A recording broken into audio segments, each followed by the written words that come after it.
Good Tuesday afternoon to you, 4 o'clock, time for Sports for CLE. Thanks for joining us. Browns rookie mini camp will get underway a little bit later in the week. Kay Cabot talked to Maurice Hurst, Browns defensive tackle, and he was quite familiar with one of his newest teammates, Browns second-round draft pick Michael Hall Jr. Really great player, one of my favorites coming out of college this year. Super explosive.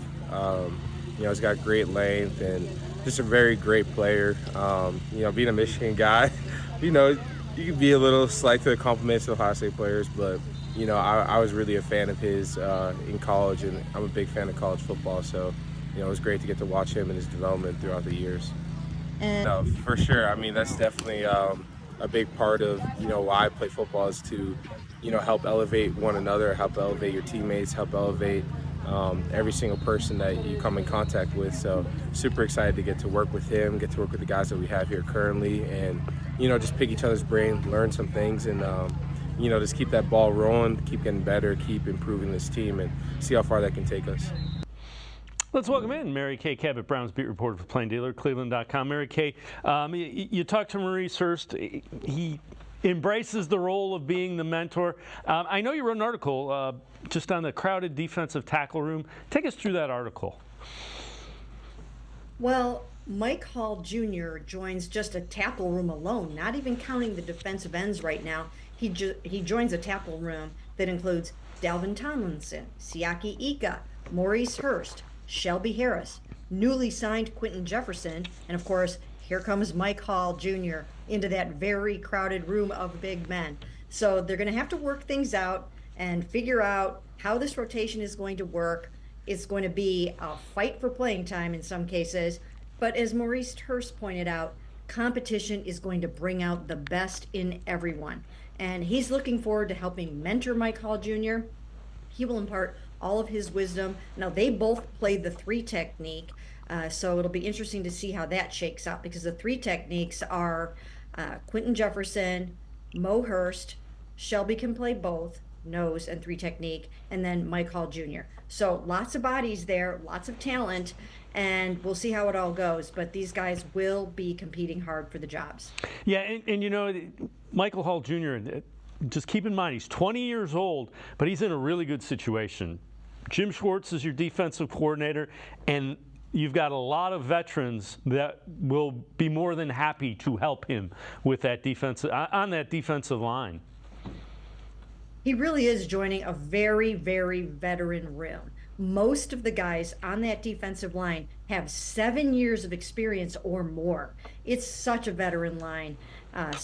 Two guys have 10 years experience. Miles is the reigning NFL Defensive Player of the Year. Zadarius is a 3-time Pro Bowler. So there's a vast amount of experience on this defensive line, different skill sets. So Mike Hall Jr. will have no excuse not to learn his craft from these very crafty veterans. So I know this is from one of your Hey Mary Kays. Now that the draft is over, what pieces are we missing on the roster?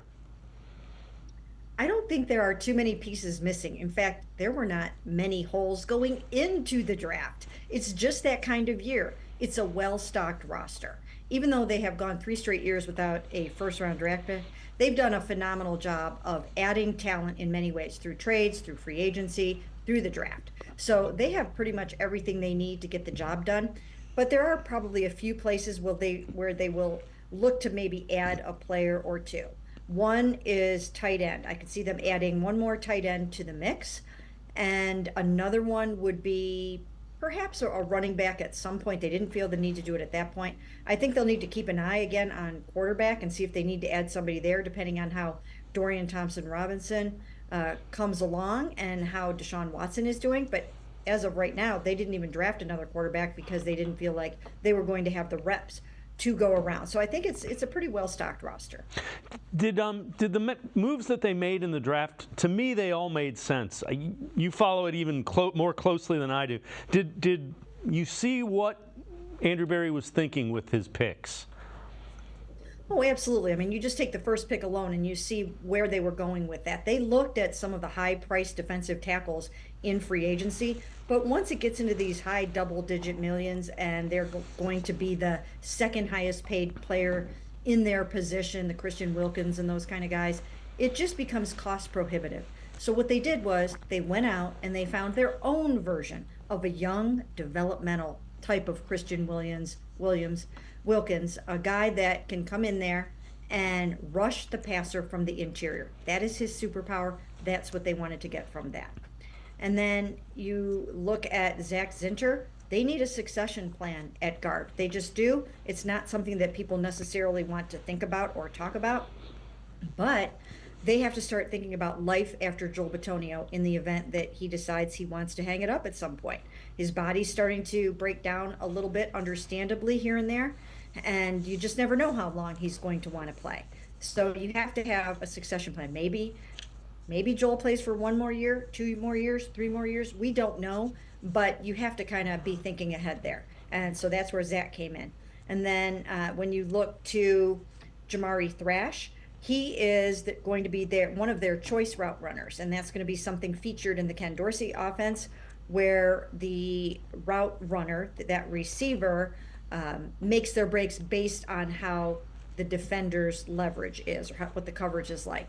So that's going to be Jamari's role, to come in here and be one of those kind of guys. And so you could just go on and on. These guys each have their strength or superpower.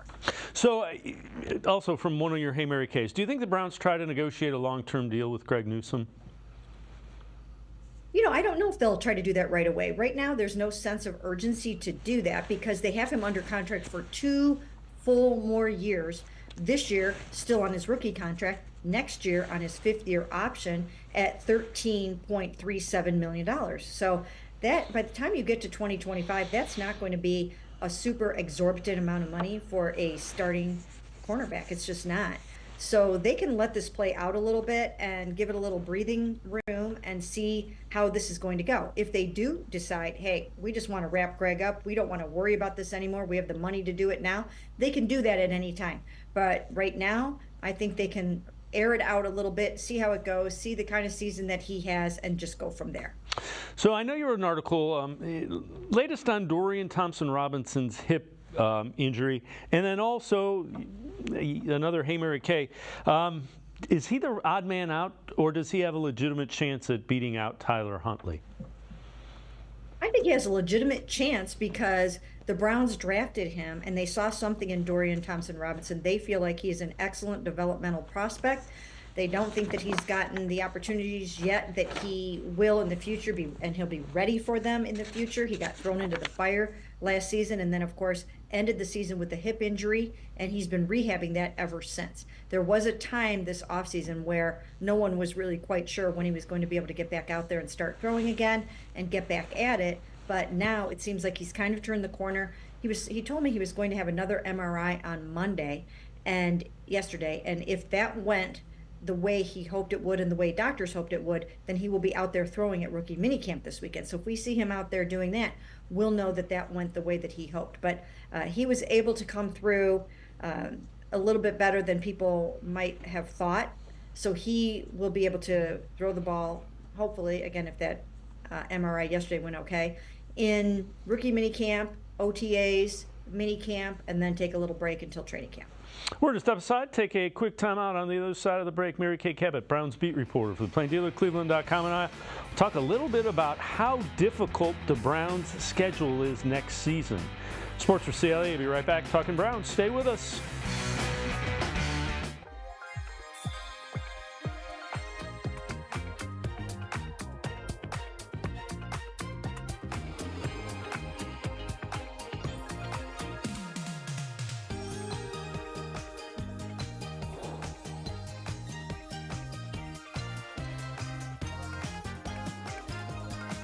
Play Maximum Millions and $2 million Ultimate Cash from the Ohio Lottery, and you may never look at scratch-offs the same way again.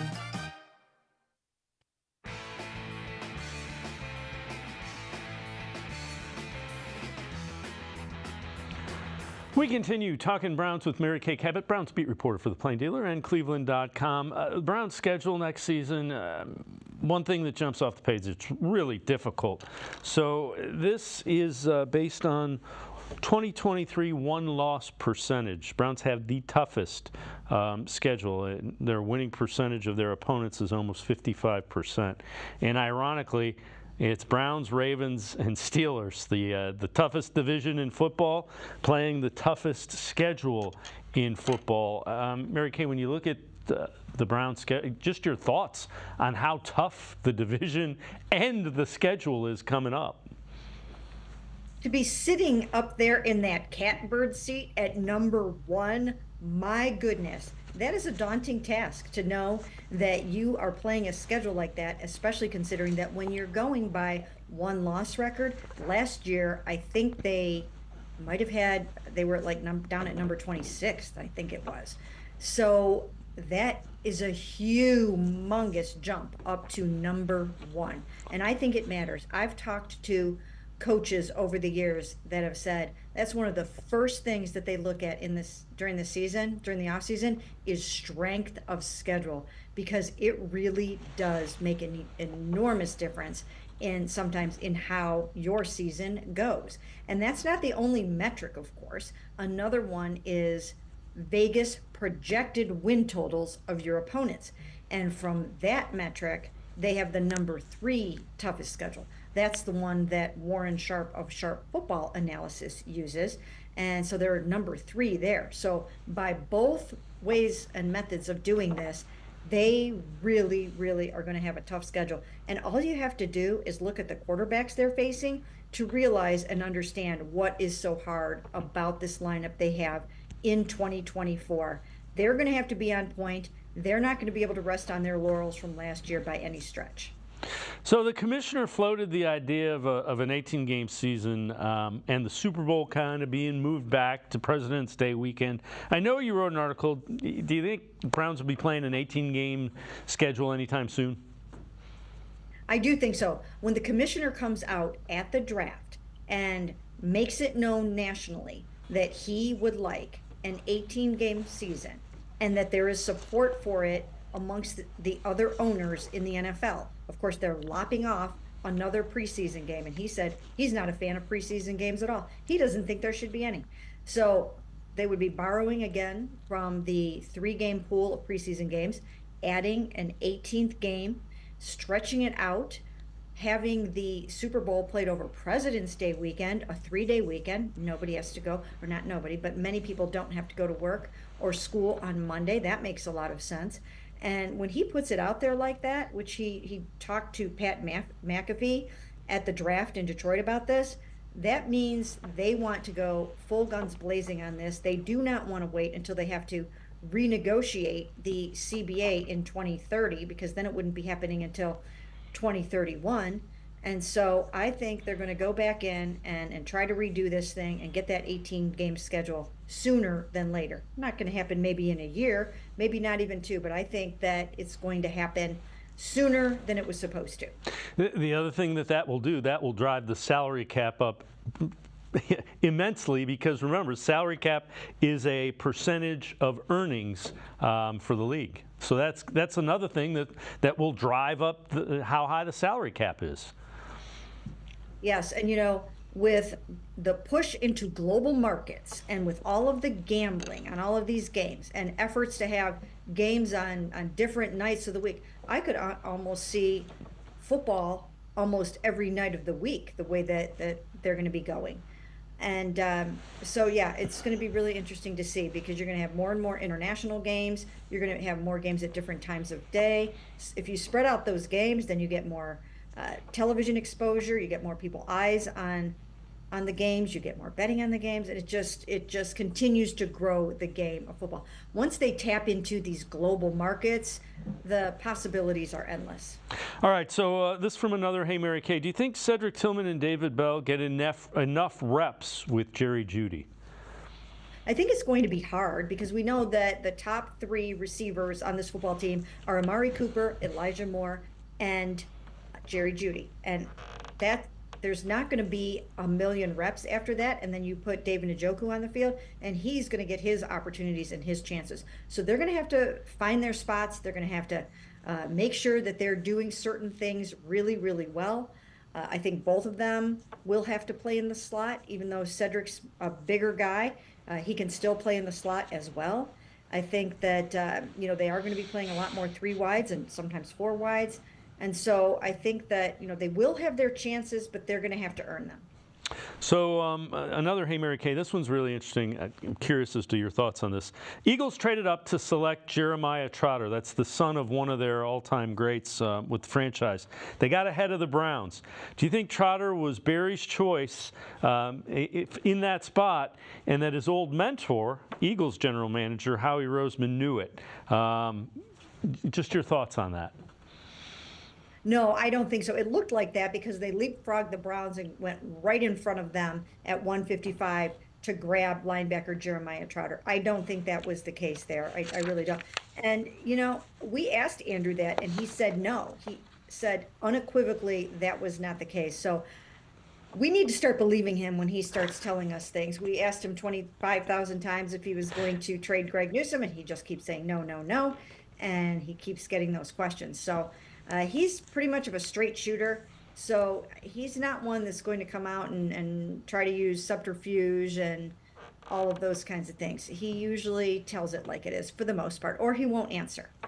All right, this from Dog Pound Daily. 3 free agents the Browns could add prior to OTAs. Number 3, Bud Dupree, edge rusher, former first-round pick of the Steelers 2015, signed a massive contract in free agency 2021 with the Titans, and he really never kind of made good on that. Struggled with injuries, was released ahead of 2023.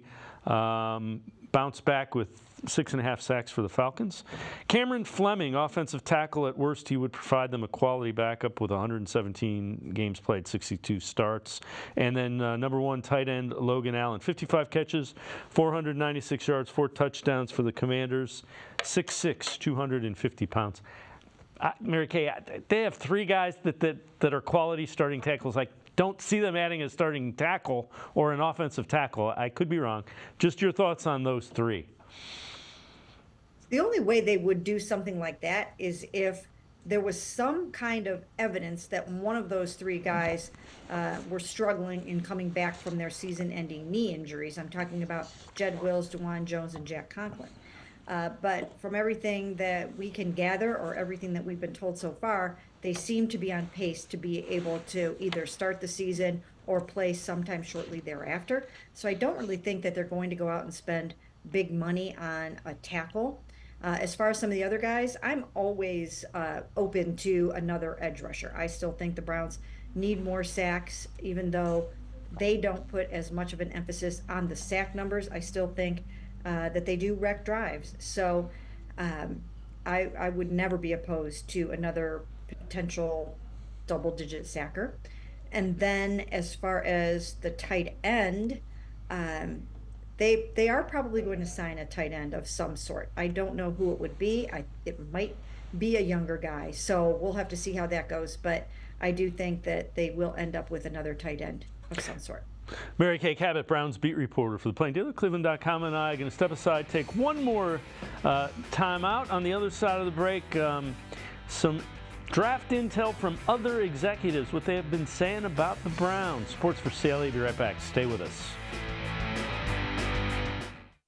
Come back to go forward. Back to learning new things. Back to pursuing your dreams. Tri-C has flexible learning options to fit your life. And every year, more than 1,000 local companies provide Tri-C students with real-world learning. The right education can boost your lifetime earning power by hundreds of thousands of dollars. Start now with a college education you can afford. Tri-C, where futures begin.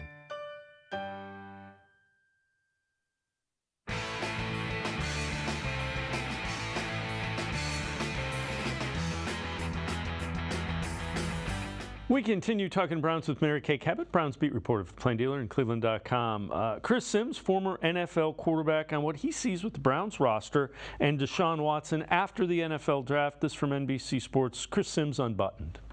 They are well, that's how good they are. right? They don't even, they are so good that they don't even need a superstar quarterback to be in the playoffs. Their team is amazing. Now, Watson, with the trade and the contract and all the things we've talked about, yeah, this is a big year. It is. And I'm definitely I guess to a degree, question how good he can be, where it's going to be. It's another year where he didn't get a lot of playing, right? I know last year I feel like I was more hopeful last year than I am this year. Last year I kind of went, okay. Now it's like a full nother year. Yeah. And I'm just and then last year again, he never got that chance to kind of turn the corner. He was kind of in the process of turning the corner, and he got hurt. So where you kind of went ooh, we're starting to see some good things. And then it went, buh. And so now, to me, it's can you take a step forward, or did we go back a little bit, and then we're just going to do our best to get to kind of where we were last year again? You had him at rank number 9 in your top 40 quarterback countdown last year. You said good things about him after the Hall of Fame game. You thought he looked good. You said you could have a good, and then he got hurt again. So, Mary Kay, in hearing DeShaun Watson, he just seems more comfortable and more at ease with where he is and with the organization. He needs to have a better year, but he seems like it's like he understands that and he expects to. Well, if you look at it, they've completely overhauled the whole entire offensive staff. They have changed some things around in terms of the personnel. They've added Jerry Jeudy to the mix, and I think that they are completely focused and geared towards helping DeShaun be as successful as he can possibly be this season, and they're going to be doing things that he's very comfortable doing.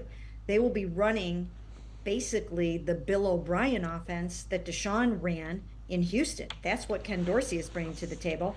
It's kind of a tangled web, but Ken Dorsey learned it from Brian Daboll, who worked in New England. Bill O'Brien worked in New England. It's kind of the New England offense that Brian Daboll brought with him to the Buffalo Bills, and Ken Dorsey ran there.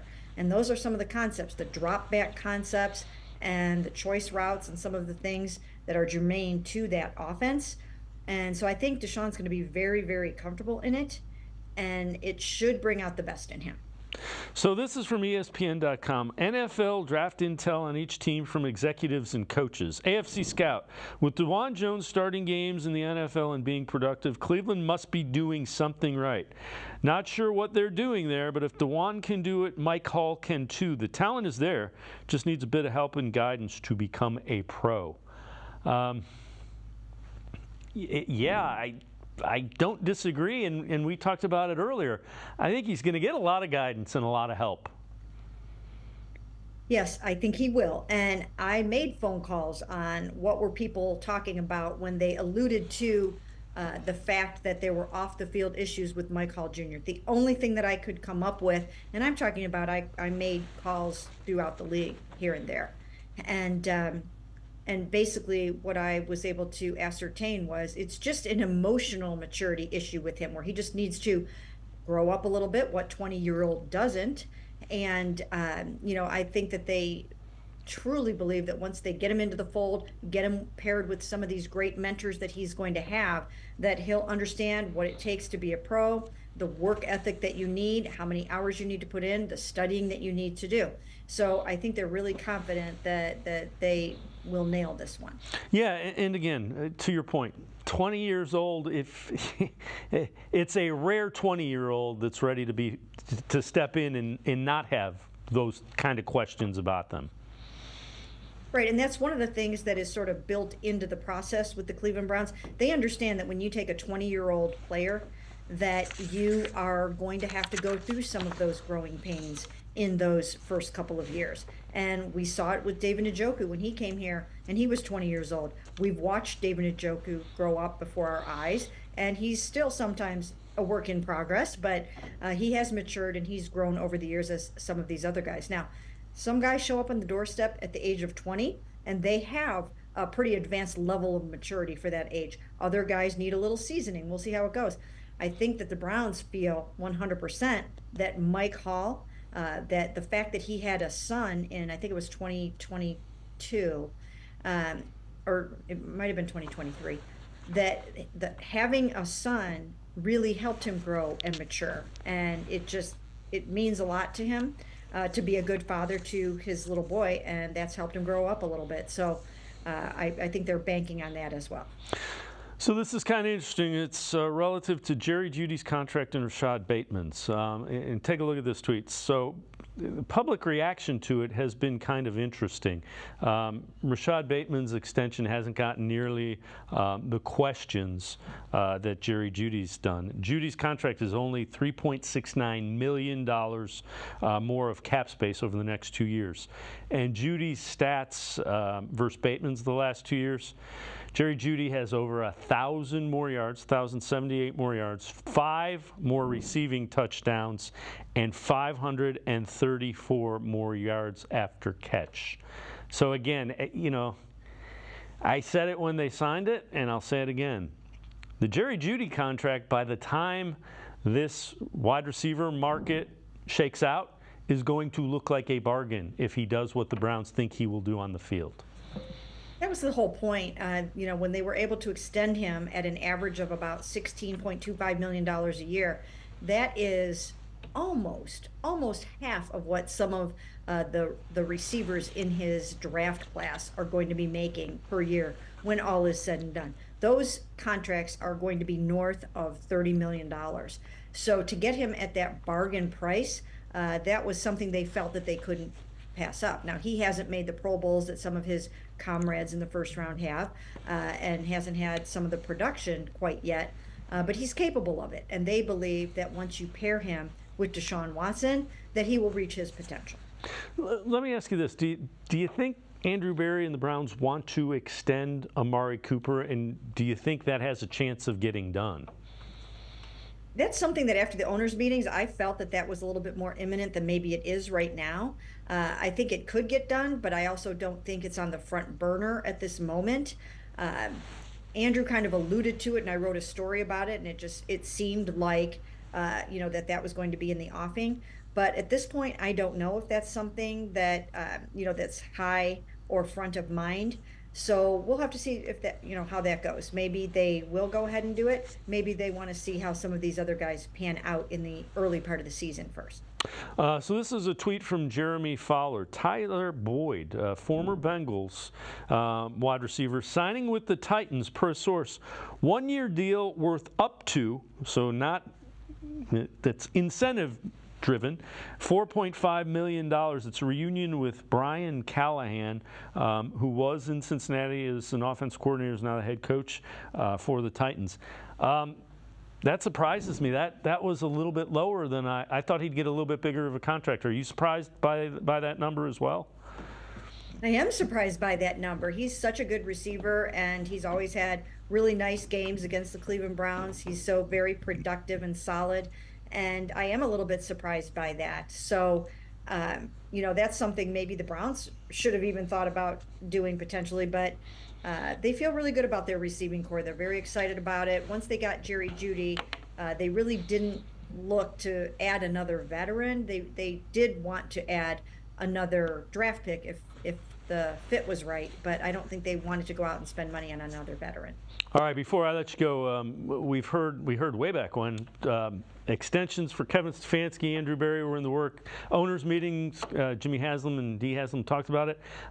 Is it just a matter of free agency, draft, OTAs? Is it a matter of everything else going on, or where do you think those stand?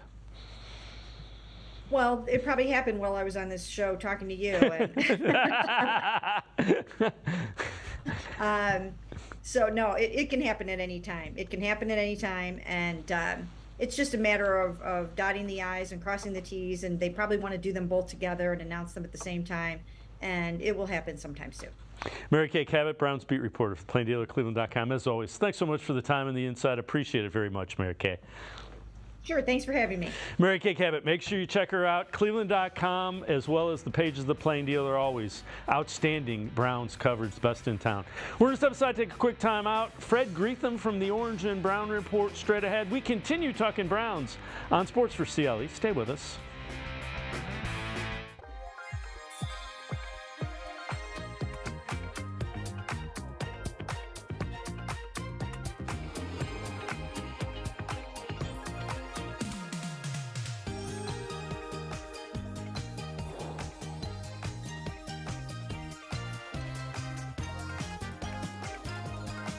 Play Maximum Millions and $2 million Ultimate Cash from the Ohio Lottery, and you may never look at scratch-offs the same way again.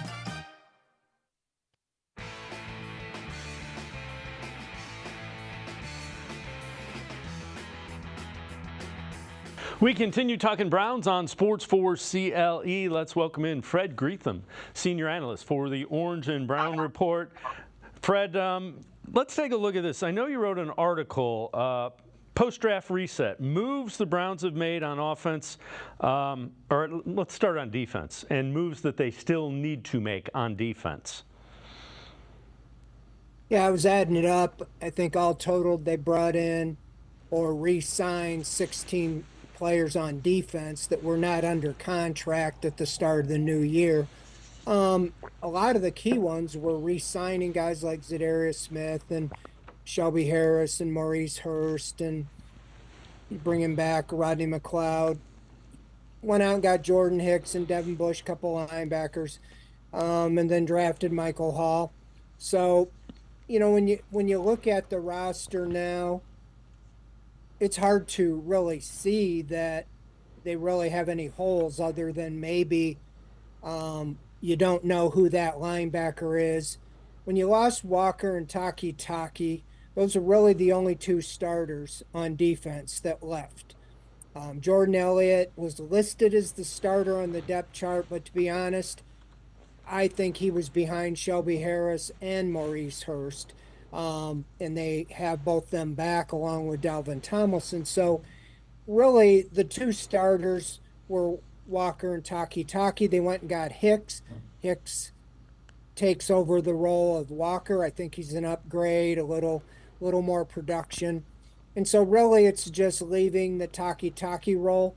I mean, Andrew Berry has spoken that linebacker isn't looked to be as high of a value position with the Browns, and a lot of times they really want to play two linebackers. So when you got JOK and Hicks, those are really your two main linebackers. The rest of them are going to be depth. So it's a little unproven. You don't know what you have with Bush. You don't know if Diabate, second-year guy, or Tony Fields, will be able to step in, and provide that depth. But if anything, they could add, a 30-something one-year linebacker, a veteran, before training camp. They've done that in the past. But when you look at the defensive tackle, it's hard to see them adding any more. They added 2 in the draft to go with Hurst, Tomlinson, Ika, Harris, and Jefferson, the guy they signed as a free agent. In the secondary, they added a cornerback. You have everybody returning. Safeties, you have your starters returning and the 2 backups returning. And then when you look at defensive end, you got, Garrett Smith, Okoronkwo, and Alex Wright came on, and Isaiah McGuire. So all the way around, I mean, it's just really going to be battling for depth, obviously injuries. So I think defensive side of the ball, they're pretty much set. Let's take a look at this. This is from PFF, Rookie Spotlights. They go, Michael Hall Jr., strengths.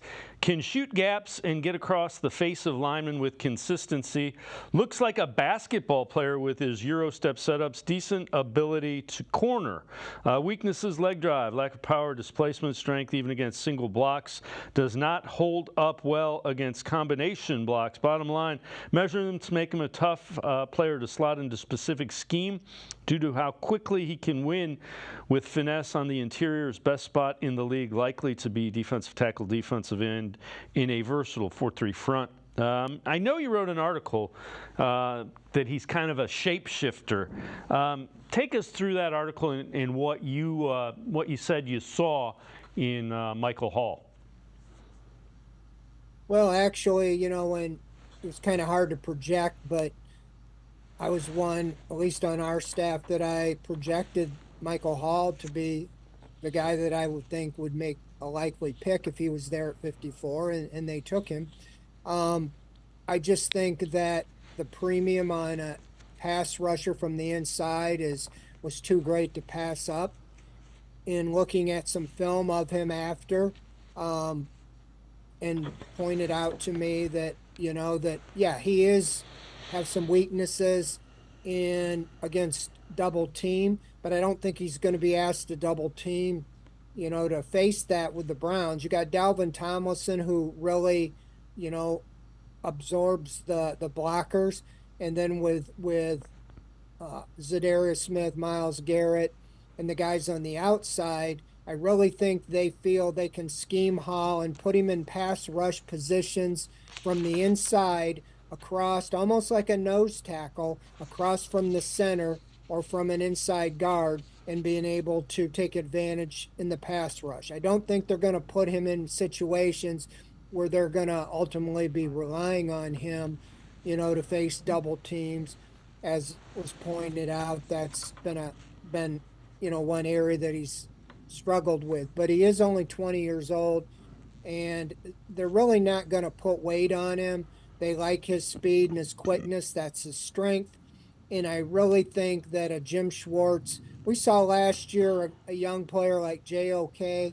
I know it was his third year, but I also think being in Jim Schwartz's system, that he really put him in positions to exploit his quickness.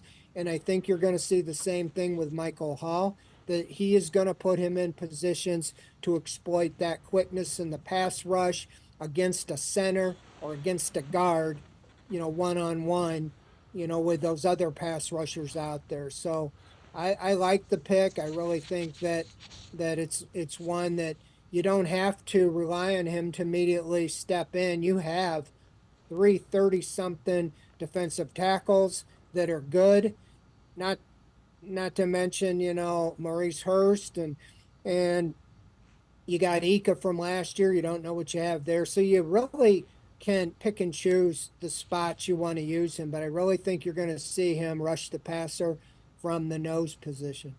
So we talked a little bit about linebacker just a few minutes ago. I know you also wrote an article for the Orange and Brown Report about Nathaniel Watson, SEC's top tackler, and the Browns' kind of thought process with him. Take us through that article and what you've gathered and what Andrew Berry has said about him. I won't say I knew a lot about him before they drafted him, but then when reading about it, you're kind of intrigued, wondering how does the top defensive player in the SEC not get drafted higher than that? He was the SEC Defensive Player of the Year. He tied for the lead with 10 sacks from a linebacker position. And like you said, he led the league in tackles with 137. Now at Mississippi State, obviously they're going up against LSU and Alabama and all the premier teams, Georgia and the SEC. So their defense was on the field a lot, but it looked like he held up pretty well. And I know Andrew Berry kind of compared him to Sion Takitaki. If they can get that kind of play out of him as a rookie, a 6th-round pick, I think that would be a big get. And as I said before, I think linebacker is an area that, even though he's a 6th-round pick, there's a chance to get on the field as a rookie because there's not a lot there. You lost 2 of the ones that played, and you didn't bring back Jacob Phillips as well as Walker or Takitaki. So you have Hicks and Bush, and then he's really battling with Tony Fields. And last year, undrafted free agent Mahmoud Diabate, and now Watson. So I think that if he can show anything, there's a good chance that he can see some time. I also think that on special teams with the kick return, they're looking for bigger linebacker type guys that are tacklers, and this might be a niche that he can find. Andrew Berry even alluded to that. So I'm kind of anxious to get a look at him this week when the rookies come in, because I know that obviously there's got to be some downside why he wasn't drafted. I think he was 6 years in college, so that's one thing. They don't like guys that are a little older, but he's got experience, and he also, like I said, put up the numbers that were pretty impressive in the conference he played in. All right, so this also from Pro Football Focus, fifth-year option tracker analyzing the most interesting decisions. Greg Newsome, they decided to pick up the fifth-year option. Their quote here, it takes a savvy player to play effectively both in the slot and on the outside, something Newsome has shown in spades. Since entering the league, has produced a 69.0 plus coverage grade each season, due in large part to his 16.3% forced incompletion rate.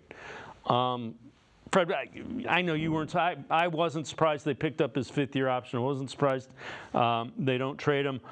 I'm curious as to if they try to find a way to get him long-term, get him a long-term contract. It's going to be interesting because when he went out and got his agent, Drew Rosenhaus, he wants to be paid like an outside corner. He's going to play both here. Yeah, the challenge is they really like Martin Emerson, and you got Denzel Ward at over $20 million a year, so that will be kind of threading the needle. I wasn't surprised Andrew Berry has picked up the option of every first rounder that he has drafted, and he has also picked up from the previous regime. He even picked up the fifth-year option of Baker Mayfield. I agree with this. I'm not surprised by it. Same way with Jedrick Wills. Until you have a replacement, I don't believe in moving on from somebody just because he isn't maybe as great as you thought he was going to be. His stats look pretty good. Anybody that watched the playoff game, against the Texans, he had a bad day that day, and I think that leaves a bad taste in a lot of people's mouth. And he doesn't seem to be a $20 million a year corner, especially if he's going to be the third cornerback on the team.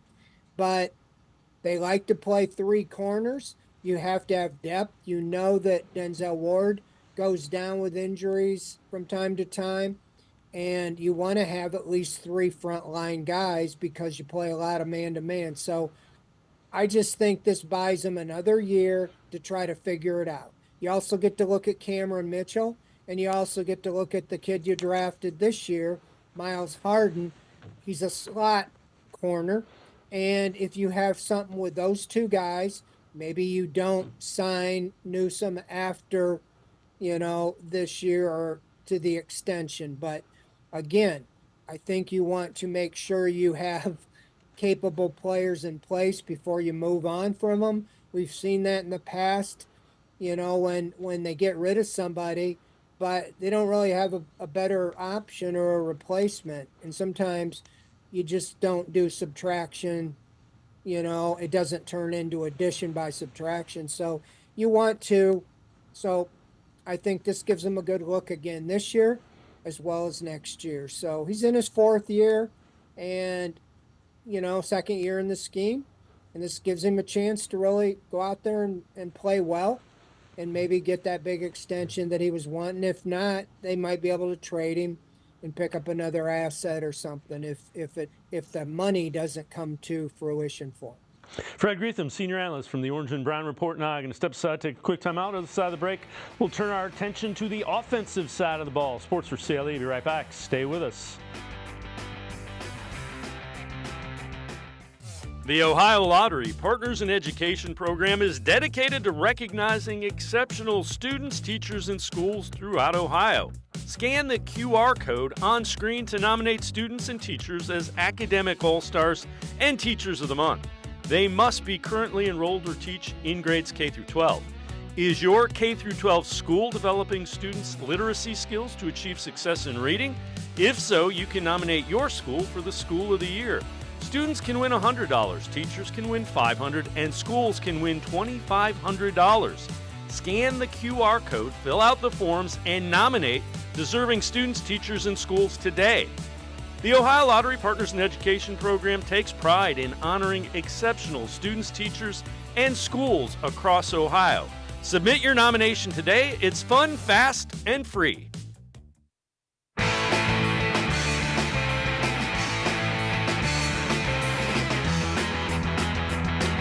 We continue talking Browns with Fred Greetham, senior analyst for the Orange and Brown Report. Fred, again, I know you wrote an article, offseason post-draft reset moves the Browns have made on the offensive side of the ball, what they still need to do. Take us through that. Yeah, actually, for those that are interested, I just posted my final after the draft 6 steps to get them back to the playoffs, the moves that I felt they needed to make at the OBR.com. But they added, I think, 20 on offense so far, and a lot of them were re-signed, but the big move was the trade for Jerry Jeudy. And most of the other moves were really just, a quarterback. Instead of last year going into it with really no backup quarterback with experience, they went out and got Jameis Winston, Tyler Huntley. And a lot of the other moves, were backup type positions, but they did get Dante Foreman at running back. And Nyheim Hines, he's more of a returner, but he's a pass catching running back as well. And, the returner with Hines and brought back James Proche. So, all the way around, just looking for depth. I think on the offense, most everybody was returning from injury with Wills and Conklin and DeJuan Jones expect to be back at tackle. And then you have, the biggest question besides DeShaun Watson, when he'll be ready to practice, is Nick Chubb's return. So you have Jeudy, the big move, and the biggest departure was Nick Harris, who was a backup lineman, but they also listed him as their starting fullback.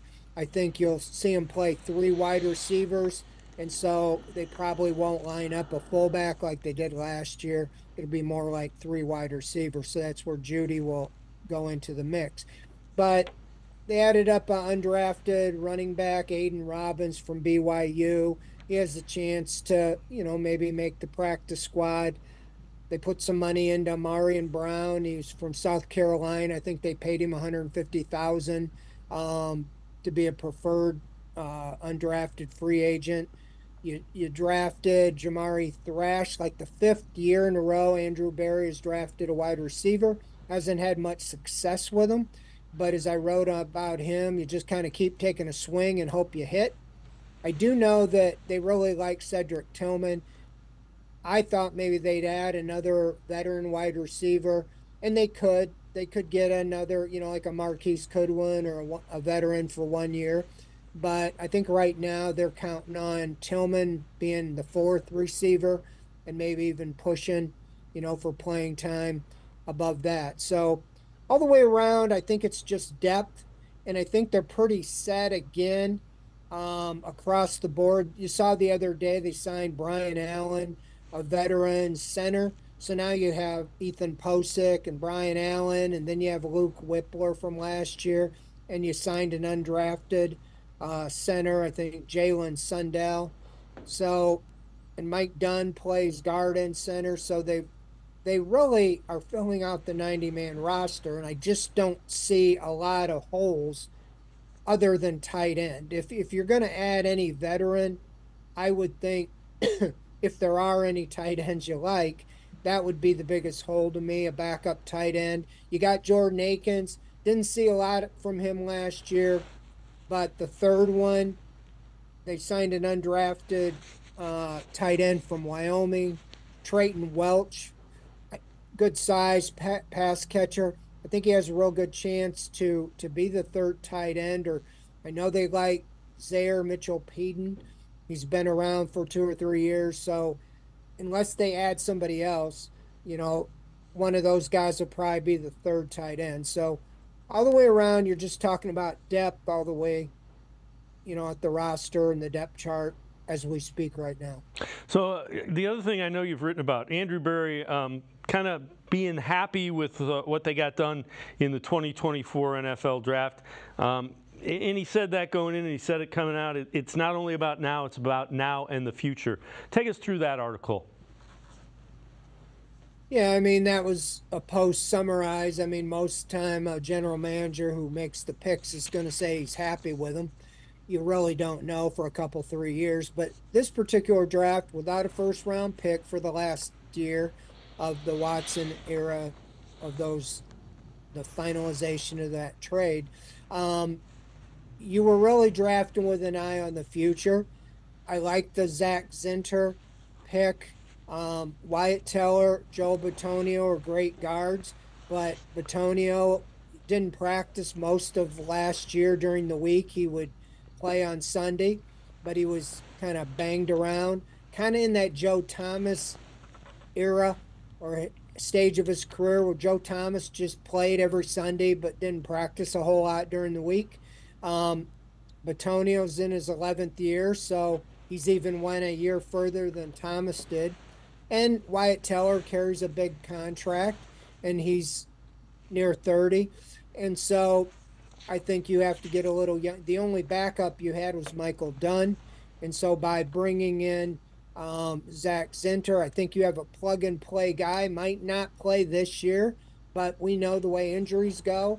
I think you could plug him in. He can play center or guard and give you more depth. They'll probably battle Michael Dunn for, that backup, guard spot. And then, like I said, with Thrash, here's a guy who had production in the ACC at Louisville, and I think he could battle, David Bell for a roster spot, at least on the practice squad. Things they like about him. And, like I said, all the way around, I think right now you're just looking at depth, and you're going to have battles in camp. So I think he's happy, because the only guy that I really think that will play this year would be Michael Hall, and I think they can pick their spots with him. Now, that's not saying that Nathaniel Watson won't get on the field, but I don't think you drafted a linebacker in the 6th round planning on him to come in and play. So most of these guys, they're looking to fill depth for the future and supplement, that spot. Tony Fields in the last year of his rookie contract, so Watson, might be able to fill that spot, going forward. And like I said, with Zinter and, all the way around, you're looking at some guys, and even the 7th round defensive tackle, he could find his way onto the practice squad. And so most of the draft picks usually find a way to stay on the team somehow, but the roster's getting tougher and tougher. I mean, if you look at guaranteed money and so forth, I would say 2/3 or better of the roster is already set. So you're going to have a lot of competition for the back end of that roster. Fred Greetham, senior analyst for the Orange and Brown Report. Now I'm going to step aside, take one more timeout. Other side of the break, toughest division to play quarterback in the NFL. That's straight ahead on Sports4CLE. Stay with us. Come back to go forward.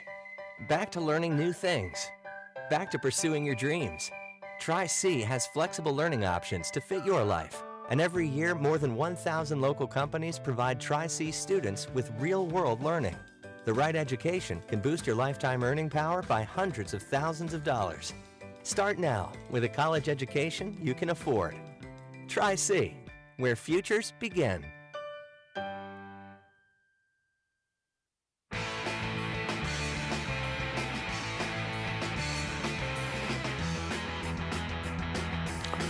We continue talking Browns with Fred Greetham, senior analyst for the Orange and Brown Report. This from Sports Illustrated. Burning questions that face the Browns. First one they have: who will be the starting tackles for the Browns come September? What areas of concern do the Browns still have, if any, following the draft? And last, what are the chances the Browns face the Jaguars in London this season? Fred, when you look at it, I wouldn't be surprised at all if it's the Browns, Jaguars in London. I'm hearing that. They haven't announced the schedule. I think it might come out this Thursday night. That's the last 2 years they've announced it on May 9th. So that's where I'm guessing that May 9th. I think that's Thursday. But I think you might see the Jaguars and the Browns over there in October sometime. That's what I am penciling in. What do you think about the tackles? Who do you think ends up as the starting tackles when we get to September? Hard to put DeJuan Jones on the bench, but unless they buy out Jack Conklin or figure out a way to move on from him, it's hard for me to believe they would have him being the swing tackle, getting, the amount of contract that he's getting. And you got Jedrick Wills coming back. Andrew Berry was asked kind of about, can you carry the 3 top tackles? He said, absolutely. We saw what happened last year. And I would think, if anything, that would make them a little hesitant to move on from one of those 3. So you got James Hudson. I think this is the final year of his rookie contract. He hasn't really taken advantage of the opportunities in front of him, but I could see them, kind of keeping the status quo and letting it shake out there. But if I was to have to pick right today, I would say Conklin would be at right tackle and Wills would be at left tackle. And something always seems to happen. You hate to say it, but I think Jones will be on the field.